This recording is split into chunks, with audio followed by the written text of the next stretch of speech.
नमस्कार दोस्तों, मैं हूं सुमन और आप देख रहे हैं डिसेंट लॉ क्लासेस। फ्रेंड्स, आज की इस लेक्चर सीरीज में हम लोग बीएनएस का एक इंपॉर्टेंट टॉपिक के ऊपर बातचीत करेंगे और ये टॉपिक अपने आप में बेहद इंपॉर्टेंट है आपके प्रारंभिक परीक्षा के लिए, आपके मुख्य परीक्षा के लिए और खास करके इंटरव्यू में भी यहाँ से प्रश्न पूछे जाते हैं। तो ये टॉपिक अपने आप में बेहद इंपॉर्टेंट इसलिए हो जाता है क्योंकि आपके जो एग्जाम है बिहार जुडिशरी या फिर कोई भी स्टेट जुडिशरी का, उसमें ये टॉपिक से प्रश्न पूछे ही जाते हैं और ये टॉपिक से प्रश्न ना केवल पीटी, ना केवल मेंस, बल्कि इंटरव्यू में भी पूछे जाते हैं।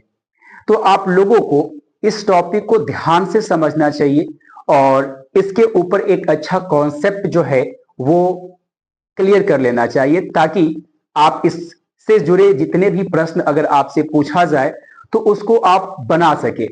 आसान से भाषा में अगर बात करूं तो आज का टॉपिक होने वाला है wrongful restaurant and wrongful confinement. ये दो टॉपिक है और ये दोनों टॉपिक काफी इंपॉर्टेंट है। इस वीडियो में हम लोग इस ऑफेंस के बारे में समझेंगे और ये ऑफेंस बीएनएस के किस सेक्शन में है और आईपीसी के किस सेक्शन में एग्जिस्ट करता था, ये तमाम बातें हम लोग जानेंगे। तो आइए स्टार्ट करते हैं कहानी को। दो वर्ड है हमारे सामने, एक तो है आपका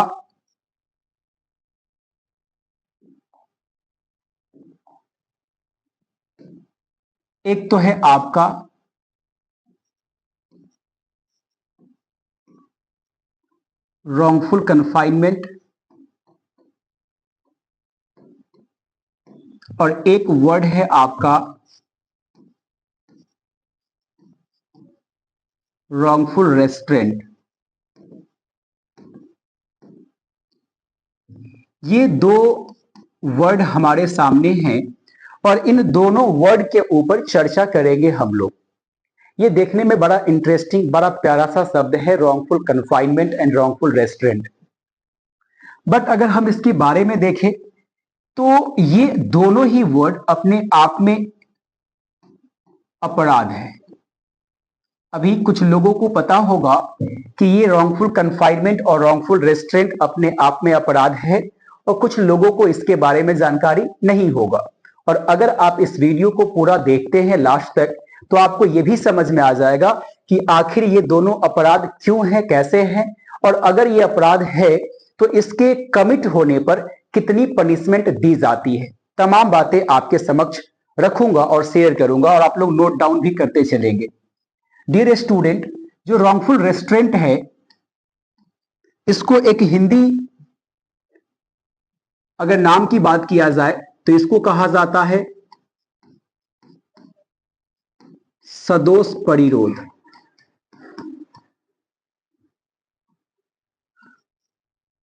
और अगर हिंदी नाम की बात किया जाए तो इसे कहा जाता है सदोष अवरोध।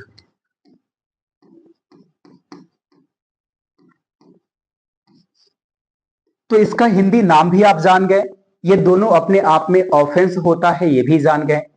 अब नेक्स्ट बात यह है कि अगर हम आईपीसी की बात करें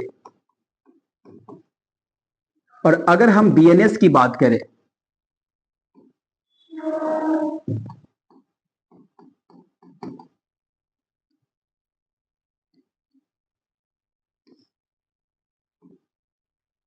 तो अगर आईपीसी की बात करें तो रॉन्गफुल रेस्ट्रेंट को आईपीसी के सेक्शन 340 में डिफाइन किया गया था और वहीं अगर बीएनएस की बात करें तो सेक्शन 127 में डिफाइन किया गया है।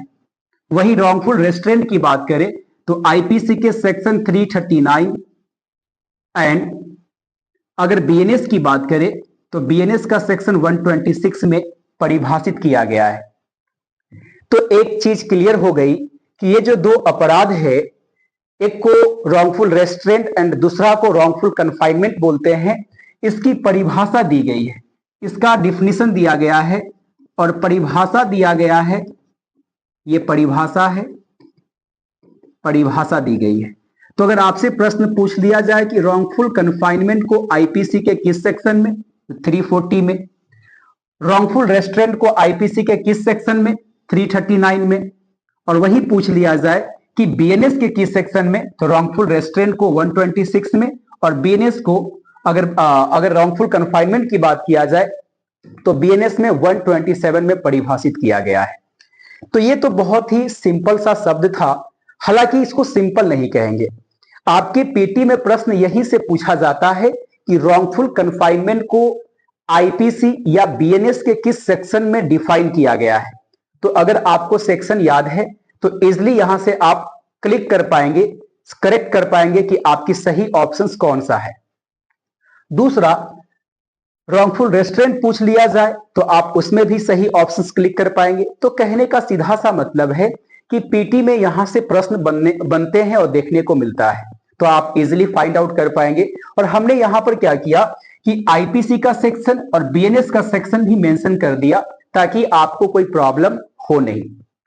अब सवाल ये आती है कि सर ये अपराध है, बट कैसे? तो आइए सबसे पहले समझते हैं रॉन्गफुल रेस्ट्रेंट को। रॉन्गफुल रेस्ट्रेंट क्या होता है? डियर व्यूअर्स, रॉन्गफुल रेस्ट्रेंट कहने का मतलब जब कोई व्यक्ति किसी व्यक्ति को जो जाने का अधिकार है, अगर उस अधिकार को स्वेच्छा से रोकता है। जैसे एक एग्जांपल मैं दूंगा आपको, इतना समझिए कि अगर किसी व्यक्ति ने किसी व्यक्ति का जो जाने का राइट है, अगर उसको वॉलंटरली ऑब्स्ट्रक्ट करता है, स्वेच्छा से रोकता है, अगर स्वेच्छा से रोकता है, अगर कोई व्यक्ति, जैसे मान लीजिए कि आप किसी व्यक्ति के जो जाने का अधिकार है, जैसे किसी कोई स्टूडेंट है, उसको कॉलेज जाने का अधिकार है, उसको अपने घर पे जाने का अधिकार है, नानी के घर जाने का अधिकार है, मेला घूमने का अधिकार है, तो कहीं जाने का अधिकार है उसे। तो जब उसे जाने का अधिकार, ये तो फंडामेंटल राइट्स है, आपको कहीं विजिट करने का अधिकार है, भ्रमण करने का अधिकार है, इट्स अ फंडामेंटल राइट्स।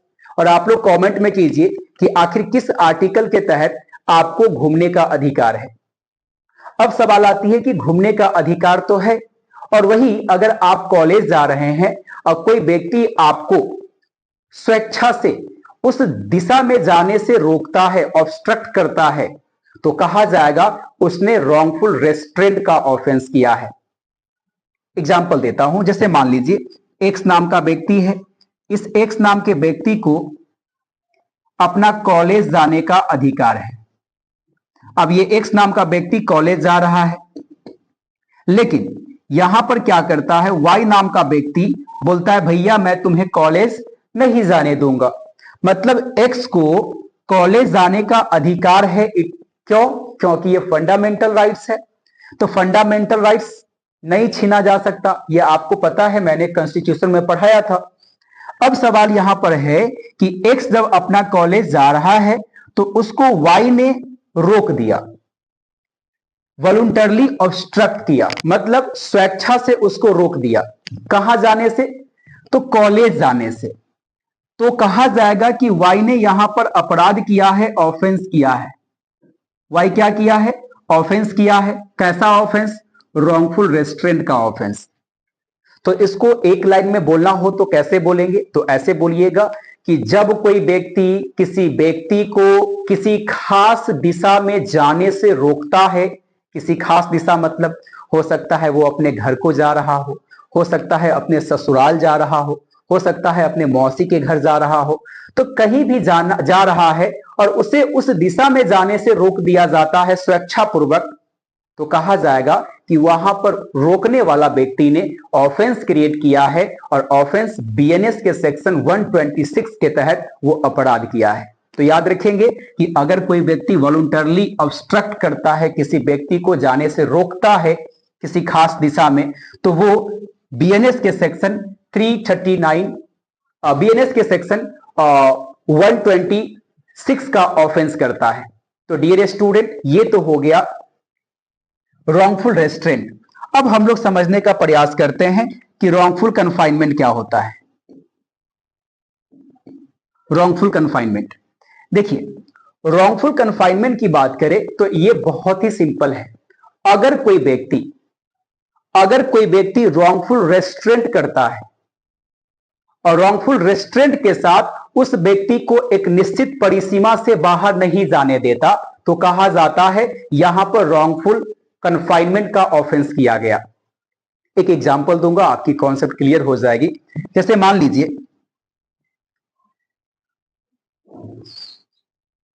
लीजिए एक्स नाम का व्यक्ति है, ये अपना कॉलेज जा रहा था। सेम एग्जांपल ले रहा हूं ताकि आपकी कॉन्सेप्ट क्लियर हो जाए। अब इस एक्स नाम के व्यक्ति को वाई ने क्या किया, यहां पर रोक दिया। वाई ने क्या किया, यहां पर रोक दिया। रोका ही नहीं बल्कि उस एक्स को वाई ने क्या किया, एक घर में जाकर के बंद कर दिया।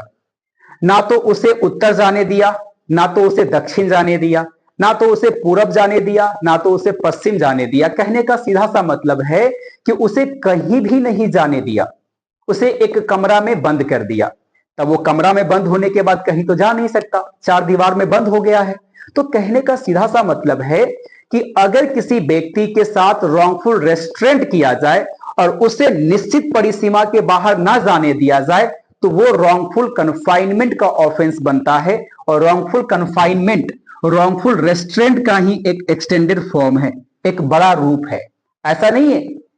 अब रॉन्गफुल रेस्ट्रेंट में क्या था कि आपको एक दिशा में जाने से मना किया गया, बाकी दिशा में आप जा सकते हैं। जैसे आप कॉलेज जा रहे थे और आपको कॉलेज जाने से रोक दिया गया, तो आपको एक दिशा में जाने से रोक दिया गया। अब आप घर पर आ सकते हैं, अपने ससुराल किसी और रास्ते से जा सकते हैं। लेकिन यहां पर क्या है, यहां पर है कि आपको चारों में से किसी दिशा में जाने नहीं दिया गया, यानी निश्चित परिसीमा में ही आपको बंद रखा, तो कहा जाएगा रॉन्गफुल रेस्ट्रेंट का ऑफेंस हुआ है। एक और एग्जांपल देता हूं, कॉन्सेप्ट क्लियर हो जाएगी। आप पुराने जमाना में कभी देखे होंगे या फिर अभी की जमाना की बात कर ले तो चीजें बहुत बदल गई है, बट एक एग्जांपल देता हूं।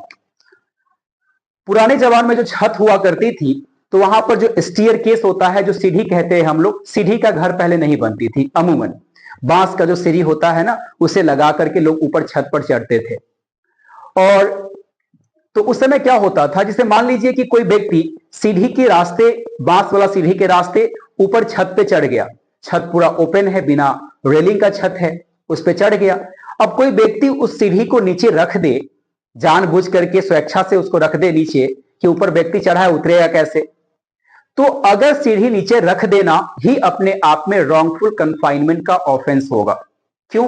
क्योंकि छत पे जो व्यक्ति चढ़ा है वो तो ना तो उत्तर, ना तो पश्चिम, ना तो दक्षिण, ना तो पूरब जा सकता है, चारों में से किसी दिशा में नहीं जा सकता। तो वहां पर उस व्यक्ति के साथ रॉन्गफुल कन्फाइनमेंट का ऑफेंस किया गया है। आई होप ये बातें आपको समझ में आई होगी कि रॉन्गफुल रेस्ट्रेंट क्या होता है, रॉन्गफुल कन्फाइनमेंट क्या होता है। मैं एक बार रिकॉल करा दूं, रॉन्गफुल रेस्ट्रेंट कहने का मतलब अगर किसी व्यक्ति को किसी खास दिशा में जाने से रोक दिया जाता है तो वो रॉन्गफुल रेस्ट्रेंट का ऑफेंस होगा। हां, रोकने का काम वॉलंटरली किया गया हो, स्वेच्छा से किया गया हो। अगर बाय मिस्टेक होती है तो वो ऑफेंस के कैटेगरी में नहीं आएगा। अगर यही रॉन्गफुल रेस्ट्रेंट अगर निश्चित परिसीमा के बाहर जाने से रोक देता है, उसे बाहर नहीं जाने दिया जाता, तो रॉन्गफुल कन्फाइनमेंट का ऑफेंस बन जाता है। तो आपने देखा रॉन्गफुल रेस्ट्रेंट और रॉन्गफुल कन्फाइनमेंट का अपराध कैसे होता है। अब हम लोग जानेंगे कि रॉन्गफुल रेस्ट्रेंट अगर होगा तो कितनी सजा होगी और रॉन्गफुल कन्फाइनमेंट अगर होगा तो कितनी सजा होगी। पनिशमेंट की बात भी कर लेते हैं। तो याद रखिएगा, अगर रॉन्गफुल रेस्ट्रेंट होता है तो 1 महीने का सिंपल इम्प्रिजमेंट मिलेगा, इम्प्रिजमेंट, या फाइन जो 5,000 तक होगा, अप टू 5K, या आपको दोनों से दंडित किया जा सकता है। तो ये सजा होगी अगर रॉन्गफुल रेस्ट्रेंट का ऑफेंस होता है। तो अगर आप रॉन्गफुल रेस्ट्रेंट का अपराध करते हैं तो आपको 1 महीने तक का सादा कारावास हो सकती है, मात्र 1 महीने तक का। एक और बात है, या अगर ये नहीं मिला तो आपको 5,000 रुपए तक का, 5,000 रुपए तक का फाइन हो सकता है। और या नहीं तो हो सकता है कि कुछ सजा मिल जाए, आपको 15 दिन का सजा हो जाए, 2500 रुपया फाइन हो जाए, दोनों या दोनों में से कुछ कुछ दे दिया जाएगा। या तो अकेले 1 महीना का इंप्रिजमेंट हो जाए, या अकेले केवल फाइन 5,000 रुपया का हो जाए, या नहीं तो कुछ इसमें से आपको दे दिया जाए। और वही अगर बात करें कि अगर कोई व्यक्ति रॉन्गफुल कन्फाइनमेंट का ऑफेंस करता है तो उसे 1 ईयर्स का रिगरस सिंपल इंप्रिजमेंट होगा, फाइन अप टू 5K होगा, या दोनों। तो यहां पर भी फाइन का रकम सेम है, लेकिन इंप्रिजमेंट की बात करें तो इंप्रिजमेंट बढ़ गया है, और इंप्रिजमेंट यहां पर केवल सिंपल था, लेकिन यहां पर सिंपल या रिगरस दोनों में से कोई भी हो सकता है। समझा दूं कि अगर कोई व्यक्ति रॉन्गफुल कन्फाइनमेंट का ऑफेंस करेगा तो उसको 1 साल तक की रिगरस या सिंपल इंप्रिजमेंट हो सकता है। 1 साल तक की सिंपल या रिगरस इंप्रिजमेंट हो सकता है, या 5,000 रुपए तक का फाइन हो सकता है, या ऐसा हो सकता है कि कुछ सजा दे दिया जाए और कुछ फाइन दे दिया जाए। दोनों का मतलब होता है कुछ सजा और कुछ फाइन। तो जज के ऊपर डिपेंड करता है कि आपको केवल 1 साल का सिंपल या रिगरस इंप्रिजमेंट मिलता है, या 5,000 रुपए का फाइन मिलता है, या दोनों मिलता है। ये जज का डिस्क्रिशनरी पावर है। ठीक है, जज का डिस्क्रिशनरी पावर कहने का मतलब जज का विवेक के ऊपर डिपेंड करता है कि वो आपको कितनी सजा अवार्ड कर रहे हैं। तो dear students and dear viewers, उम्मीद है कि इस लेक्चर के माध्यम से आपकी 2 कॉन्सेप्ट, जो wrongful confinement and wrongful restaurant है, ये आपको समझ में आई होगी। और आप ये भी जान पाए होंगे कि किस तरह से मेंस में प्रश्न पूछे जा सकते हैं और किस तरह से पीटी में, और यहां पे इंटरव्यू में भी क्वेश्चंस पूछा जा सकता है कि रॉन्गफुल कन्फाइनमेंट का क्या मतलब होता है। तो आप इस वीडियो के माध्यम से इन सारे कॉन्सेप्ट को जानने का प्रयास किए हैं। तो अगर आपको ये वीडियो पसंद आई हो तो चैनल को लाइक कर दीजिएगा, सब्सक्राइब भी कर दीजिएगा, और कोशिश कीजिए कि आप अपने संबंधी के साथ, अपने फ्रेंड्स के साथ जो लॉ पढ़ रहे हैं, जिनको लॉ की जरूरत है, लॉ की नॉलेज की जरूरत है, तो उन तक ये वीडियो शेयर कर दीजिए, ताकि वो लोग भी इन चीजों से अवेयर हो जाएंगे और अपने मार्क्स को गेन कर पाएंगे, अपने एग्जाम में अच्छा परफॉर्म कर पाएंगे।